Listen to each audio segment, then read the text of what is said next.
News just in, everyone. President Tinubu has appointed new presidential media advisory team members to serve in the office of the president under the Media and Publicity Directorate. The new appointees include Fela Durotoye, Senior Special Assistant to the President on National Values and Social Justice, Frederick Wabufo, Senior Special Assistant to the President on Public Engagement, and Mrs. Linda Onwabu-Ahigbe, who is Senior Special Advisor to the President on Strategic Communications.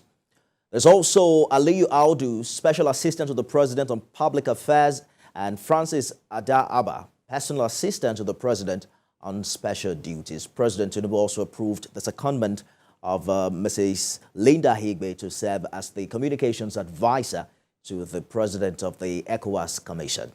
Thanks for joining us on the program, everyone. We are back keeping tabs on events and happenings in the polity. I am Nifemi Oguntoye. Join the conversation right now on X, formerly Twitter. Remember to use the hashtag Beyond 100 Days and tag at TVC News NG. Let's begin with some story from Benin Republic, where after 2 years, Yoruba Nation agitator Sunday Adeyemo, also known as Sunday Igboho, has regained freedom from the Beninese authorities. Lawyer to the embattled agitator Yomi Aliyu confirmed to TVC News in a phone interview earlier that Sunday Igboho was released on Malami's order. The Yoruba agitator had fled from Nigeria in July 2021 following a nocturnal invasion of his Ibadan residence by operatives of the Department of State Services. The DSS claimed they discovered AK-47 rifles, pump-action guns, and 5,000 rounds of ammunition, charms, and other weapons in his house. In the video shared online, Sunday Igboho appreciated those who came to his aid during his ordeal in Benin Republic. I give special thanks to President Talon of Benin Republic and to all members of his cabinet. My gratitude goes to my hero father, Professor Banji Akitoye, and Professor Wole Soyinka for the support in the course of the struggle. My God reward you, Baba, for your standing courageously for Yoruba Nation and for me. You promised to stand by me through my ordeal in Benin Republic, and you have fulfilled your promise. I will not forget to appreciate former President Olusegun Obasanjo, Babayo Adebanjo for their roles. Even though only God gives freedom, let me use this opportunity to say thank you to all. Pelumi Olajengbese is counsel to Sunday Igboho's aide. He joins me live on the program this hour for more on this development. Thank you for joining us on Beyond 100 Days. Quickly walk us through the process that led to Mr. Igboho's release from Benin Republic. Thank you very much. Good evening. Chief Sunday Igboho, was arrested in Benin Republic, and he faced the due process of law as established by the laws over there. And he was allowed to go freely, having confirmed that he's innocent and he has no question to answer in Benin Republic. He went through a thorough process of legal trial as established by their legal system in Benin Republic. And today he's free. He has reunited with his family in Germany, and he's doing very, very well. What does this mean for his case back in Nigeria with the DSS saga? Interestingly, Chief Sunday Igboho don't really have any serious case in Nigeria because if you look at all that we have seen, essentially is the fact that the DSS at some point wanted to stop him, wanted to arrest him, wanted to gag him because of his campaign for a decent society, because of his campaign for self-determination, because of his campaign for the need for us to have security in the Southwest and across the country. So, Sunday Igboho has no case to answer. As a matter of fact, I can confirm to you right now, even though Sunday Igboho is in Germany, there's a small committee working in Nigeria making effort for his coming back to the country. And so very soon he's going to back to the country to live his life as a normal citizen. And it's going to be a very big event. We're looking at over 10 million people to receive him at the international airport in Lagos. And of course, we're going to inform security agencies, inform the DSS, inform the Nigerian police, and I'm sure they're going to provide adequate security for him to return. Did you just say... Did you say 10 million? I'm wondering where you packed 10 million people. But can you confirm to us, because this is perhaps what many Nigerians would want to know, if Sunday Igboho has dropped his agitation for the Yoruba nation? And so a lot of people misunderstand the scope of Sunday Igboho's agitation. Sunday Igboho's agitation, essentially, the epicenter of it is the fact that government must keep up to its responsibility in ensuring that security is provided for the people. Sunday Igboho strongly believed in the Yoruba nation's agenda. He believed that the Yoruba nation deserves to have its own nation, and he's still committed to this cause. But he's committed to this cause in a very peaceful way. He's going to continue with this campaign within the principles of the law. And because we do not intend to, Sunday Igboho do not intend to establish an unlawful organization. His intention is to see that the Nigerian government will come to reason, and whatever must be done will be done within the area recognized by law. What about the other 8 that were arrested that I believe you represented in court? Yes, they are doing very, very fine. Well, they are doing very fine. So they are all very good. And they are still committed to the cause. And they are doing whatever they need to do. I'm asking if they are no longer in the custody of the DSS. No, at all. I mean, the matter was taken to court, and the courts freed them. So they are free citizens, and they don't have any case to answer to that. I speak to you. Pelumi Olajengbese, counsel to Sunday Igboho's aides. Thank you for talking to us on the program. Thank you very much. Now, the presidential candidate of the People's Democratic Party in the February election, Atiku Abubakar, has alleged that President Tinubu's aides and supporters are telling lies and confusing the public on the certificate forgery allegations against Mr. President. He said since Tuesday, when the deposition regarding President Tinubu's educational qualifications came to the fore in the United States, there have been several attempts to twist the facts of the matter, which, according to him, deliberately aims to confuse the mind of the public concerning the matter. Mr. Atiku stated this in a statement by spokesperson Paul Ibe on Sunday. The former vice president has since applied for leave of the Supreme Court to file what he termed as fresh evidence. In the motion he filed through his team of lawyers led by Chris Uche, senior advocate of Nigeria, the evidence is seeking to tender before the Apex Court would establish his allegation that President Tinubu of the APC submitted forged documents to INEC in aid of his qualification to participate in the presidential election that held on February 25th. The former vice president maintained that President Tinubu, by this action, committed a twin offense of forgery and perjury and therefore deserves to be sacked from office by the Supreme Court. I'm joined now on the program by a member of the All Progressives Congress, Kemi Ashekum, who is live in our Abuja studio. Kem, thanks for joining us on the program. Thank you very much, Nifemi. It's a pleasure to be here. All right, so the update from the Atiku camp is that your party, the APC, has been making several attempts to twist the facts of the matter. I'm wondering if your appearance on the show today is, one of the purported attempts as claimed. Definitely not. I have very little interest in what, losers, well, I meant to say people who didn't win elections have to say. However, I am particularly concerned about the perception people who do not understand, the issues will take away from such a thing. And that's why I'm here. I'm not here because I think that they deserve a modicum of our time. I'm here because I would like to enlighten other Nigerians who genuinely do not know, the facts of the matter. Does it in any way then bother you that the campaign against the person and integrity of Mr. President by the opposition seems to have continued even after the elections? What do you think is happening here? Well, I do think that bothers me a lot because it says to the rest of the world that even losers can fight for something they obviously did not win, right? That bothers me, especially because of the campaign of calumny.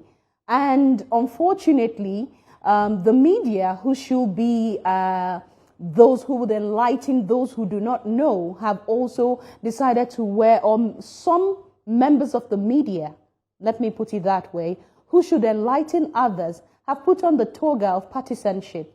And what it means is that rather than be an umpire and lay the facts on the ground and allow people the opportunity to use their ability to reason critically, right, to make their own decisions or make their own conclusions, we now have a media who is, a good part of the media who are desperately partisan, and as a result of that, the people are not getting the fact. The people are not getting the opportunity to decide for themselves what truth is and what what lies are, because in the days of when the media, when the media was the media and when the media should have stayed as, the umpire that it was, what the media was known for were facts. You could tell that whatever you hear from an NTA, for example, is the fact, and it is, it is sacrosanct. Unfortunately, there is social media that is, that is just going ahead of itself. And then you now have media personalities too, who ordinarily should uphold the ethics of journalism and broadcasting and of removing yourself from an issue that you have very deep interest in, and especially when you are discussing it for public consumption, you now have them, taking a side and trying to dump down on the rest of the people what personal opinion is and that which is not fact.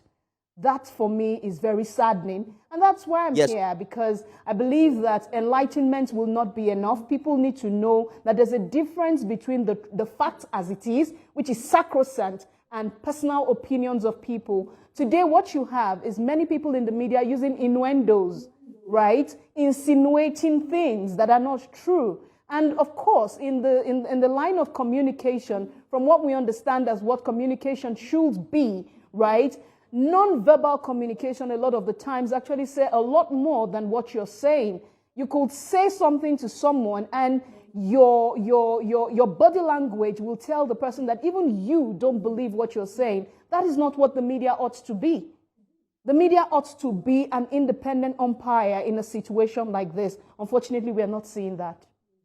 Talking about whether or not the people are getting the facts of the matter, Mr. Atiku at his conference last week, made reference to the work of citizen journalists who, according to him, continue to put out the truth online. I know you're a social media influencer yourself. How much of the truth in this regard is online?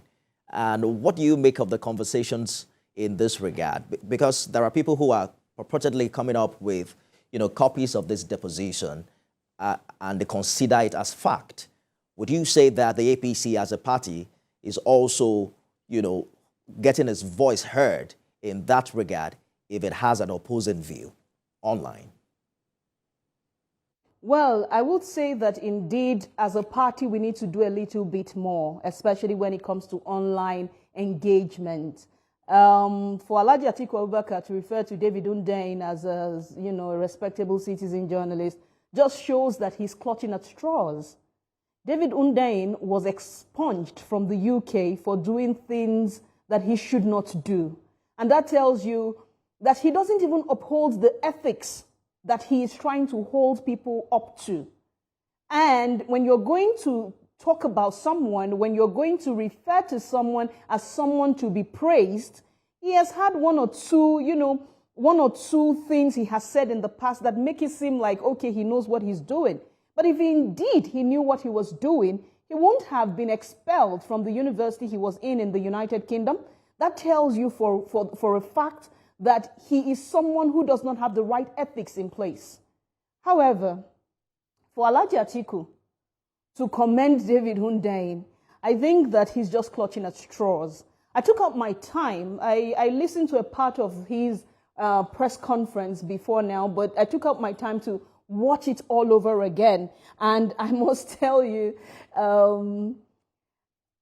I don't want to refer to him as a funny person because that would seem like I'm saying he's a clown, but he actually is a very funny person, okay? Unfortunately, Alhaji Atiku Abubakar is riding on the lack of history that we have not taught the younger generation. He's riding on the social media that we have today that was not prevalent in his time. Some of us are a bridge between that generation and this generation, so we know what fact is. As a matter of fact, to the best of my knowledge, I believe that the best people to lie against are the people who are dead. And that's the reason why Alhaji Atiku Abubakar will also include Gani Fahimi in that press conference. Because at Gani Fahimi being alive, he will ask Alhaji Atiku Abubakar to wash his mouth with bleach for daring to mention his name in such an interesting conference, right? Gani Fahimi was known to be pristine. He was known to Let me just butt in very quickly. All of which Alhaji Atiku Abubakar does not represent. These are positions held by the APC, but some concerns have also been raised about how this rubs off on the country's image, both within and outside, when you consider the many narratives of this deposition. I'm wondering if that's something that bothers you or your party. There are issues around about social security number, third party issuing certificate, a third name on his NYC certificate, the secondary school the president attended. How do you respond to those who say this matter, for instance, would have been long resolved if Mr. President himself had voluntarily asked the CSU to publish his academic credentials? And do you think there's a need to also make that clarification on the part of Mr. President? Okay. They say that, okay, now I lost that train of thought. But then if you know that you are standing on the path of truth, you let people go on a wild goose chase and they will eventually come to the truth. In Yoruba, we call something arodon, and sometimes you allow people, wear themselves out. The challenge with what people are saying about the president's certificate shows how much we place on certificates in Nigeria and not actual knowledge. Mr. President came back from the US and worked in Mobile at a time when online education was not available. How did he learn accounting at that time? How was he able to prove himself in Mobile? How was he able to set some balls rolling that eventually got some top members of the organization, Mobile at that time? And I'm talking about Mobile Oil Company. For those who know what an oil company was at that time, that such top members of the company had to resign, had to leave. So let's, for example, say he did not, like they say. How was he able to do all of that work? Did he come from heaven with it? Is he just super talented that he knows the accounting ethics that he could have put it down like that? The US, for example, places attention not on certificates like we do here. The US pays attention to transcripts, which means your actual results. Like when you are in secondary school and they give you your results, that's what they pay attention to. And I'll give you an example. I have a friend who finished from a university in the US and he came back to Nigeria. At that time, he had finished after he was 30, and he wanted his NYSC exemption certificate. And so he brought his certificate from school to the NYSC, and they said, no, we won't collect a certificate from there at that time, that's here in Nigeria, that we would rather you give us your transcript. He went back to his school and said, hey, can I get my transcript? He said, oh, no, we don't deal with that. You need to, here's a third-party, organization that you can get your transcript from. What does that mean? Over there in the US, they deal with actualities, and that's why you see a graduate can defend what he read. This is not about certificatism like we do it here. It's one of the reasons why we're asking that more Nigerians get involved in skills, because we see that many people have bought certificates, and that's why they would assume that a man who worked in a company like Mobile and was able to do great things in that company and even became governor and showed his working, like I like to see on social media, it's not about the results now, it's about showing his working. If he wasn't intelligent enough, as people claim, if indeed he bought that certificate, how many governors since 1999 have been able to put in place structures that have built their states to where it is today? A Dumbo does not do that. And a Dumbo will only buy a certificate and will not be able to prove it. President Bola Ahmed Tinubu, over the years, over the decades, has proven he is worth his mettle. Not just worth his mettle, he is worth the accounting certificate or diploma that he got from university. I don't want to go back to, the many things he had done in the past that proves that he understands what accounting is, and he understands what it takes to put systems in place to ensure that the systems work, because we are not campaigning right now. All right, Kem, I hear you clearly, but I just want to butt in quickly because of our time. It sounds like we're not possibly going to hear the presidency give any clarity in this regard in the coming days. But the former vice president also called on the presidential candidates of the NNPP and Labour Party to join him in this campaign for justice, even though Mr. Peter Obi already said he's focused right now on his appeal at the Supreme Court. But do you foresee a significant threat, if these three political parties work together, considering the numbers they were able to garner in the last election? Well, if they decide to work together, they will have to wait till 2027. When they ought to have worked together, God in his infinite mercies, who knew that President Bola Ahmed Tinubu is who we need right now, did not allow them work together. They went against each other, and that's such a beautiful thing to do. I do not see how the Labour Party will now decide after the election to combine with the NNPP and the PDP to decide that they want to get a win at the Supreme Court, against a president who won. If in all honesty, I would agree with you that if we added their votes together, they most likely would have won our party, right? But in their lack of strategy and also in their lack of understanding, it just shows that President Bola Ahmed Tinubu is a great accountant. He looked at it all and said, with the way these people are going, even if I get 35% of the votes, I have won. And that is true. So, for me, they are coming together. It doesn't really matter to us. We have won these elections. They should prepare towards 2027. And if by the grace of God wills again, President Bola Ahmed Tinubu will rule till 2031, and then they can maybe attempt again. But for now, there's nothing going to come out of it. All they want to do is a campaign of calumny in the media, which they seem to think, is the same way the all eyes on the judiciary thing came about at that time, But we know that it's all going to end in, that it's just going to be a punctured balloon. There were a lot of things Alhaji Atiku Abubakar said in that his press release. He said something about not going to have a Muslim ticket, and I asked myself, but you are willing, because of diversity, but you're willing to go another 4 years after someone from northern Nigeria has done 8 years. He said so many things that at the end of the day, for those who have the opportunity to critically think through issues, you'd realize that Alhaji is just... he's just a very funny man. That's how Kem sees it, and that's not associated in any way with the position of TVC News on this matter. Social media influencer, member of the All Progressives Congress, Kemi Asheko, thank you so much for talking to us on the program this evening. Thank you very much, Nifemi Oguntoye. It was a pleasure to be here. We'll get more feedbacks online, and we're back tomorrow with an exciting new episode. Don't forget to use the hashtag Beyond 100 Days, and remember to tag at TVC News NG. You can watch a repeat broadcast at midnight and at 6 a.m. tomorrow. I am Nifemi Oguntoye.